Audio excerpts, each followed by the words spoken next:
बहुत समय पहले की बात है। एक दूर देश में एक न्यायप्रिय और बुद्धिमान राजा राज्य करता था। उसका नाम था राजा विक्रमसेन। उसकी प्रजा सुखी थी। राज्य में न्याय और शांति का शासन था। राजा हर सुबह दरबार लगाकर प्रजा की समस्याएं सुनता और हल करता। एक दिन राजा शिकार पर गया। घने जंगल में दूर निकल जाने के बाद वह अपने सैनिकों से बिछड़ गया। सूरज ढल चुका था। जंगल में अंधेरा घिरने लगा था। राजा को रास्ता नहीं सूझ रहा था। भूख और थकान के कारण वह बहुत परेशान हो गया। तभी उसे दूर से एक टिमटिमाता हुआ दीपक दिखा। राजा उस दिशा में बढ़ा और देखा कि एक साधारण सा घर है।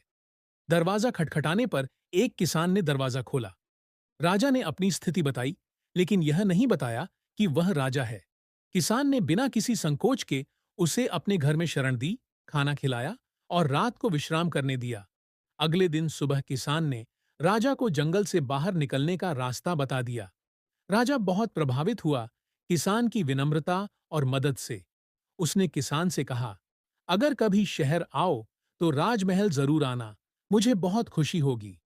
कुछ महीनों बाद किसान अपने बेटे के साथ शहर आया और राजा से मिलने राजमहल पहुंचा।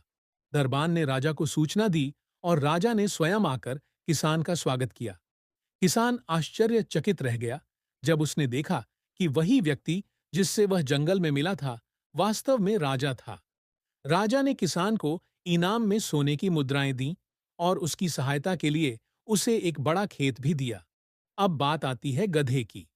किसान के पास एक बूढ़ा गधा था जो वर्षों से उसके खेतों में काम करता आया था। गधा अब उतना तेज नहीं चल सकता था, लेकिन किसान उसे बहुत प्यार करता था। उसने गधे को कभी बोझ नहीं समझा। राजमहल से लौटने के बाद किसान के खेत की देखरेख करने लगा और गधा हमेशा की तरह साथ रहता था। लेकिन अब गधे को देखकर गांव के लोग मजाक उड़ाने लगे। कुछ लोग कहते, अब तू राजा का दोस्त बन गया है तो इस गधे को भी महल ले जा, और हंसने लगते। किसान को बुरा लगता, लेकिन उसने कभी गधे से नाराजगी नहीं की। एक दिन राजा ने ऐलान किया कि वह एक प्रतियोगिता आयोजित कर रहा है, सबसे बुद्धिमान जानवर की। जो कोई भी अपने पालतू जानवर को ऐसी चालाकी से पेश करेगा कि वह दरबारियों को चकित कर दे, उसे इनाम दिया जाएगा। किसान ने सोचा कि क्यों ना अपने गधे को ही ले जाए। सबने उसे मना किया, लेकिन वह डटा रहा। प्रतियोगिता के दिन बड़े बड़े लोग अपने अपने प्रशिक्षित कुत्ते, तोते, बंदर आदि लेकर आए। कुछ जानवर गिनती बोलते, कुछ करतब दिखाते। फिर किसान अपने गधे के साथ आया। लोग हंसने लगे। गधा और बुद्धिमान, हा हा। राजा ने भी मुस्कुराते हुए पूछा, किसान, तुमने अपने गधे को क्या सिखाया है? किसान बोला, महाराज, मेरा गधा आपकी दरबारियों की पहचान कर सकता है। सब चौंक गए। राजा ने कहा, ठीक है, दिखाओ। किसान ने एक तरकीब सोची थी। उसने अपने गधे को एक संकेत सिखाया था। अगर सामने वाला व्यक्ति झूठ बोल रहा हो तो वह अपने पैर से जमीन खुरचेगा, और अगर सच्चाई बोल रहा हो तो सिर हिलाएगा।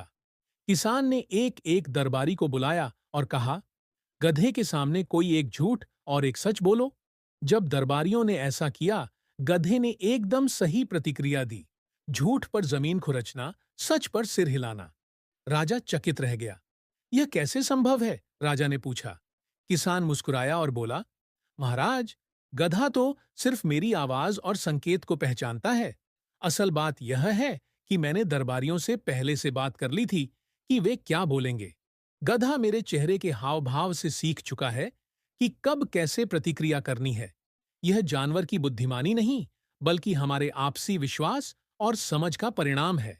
राजा मुस्कुराया।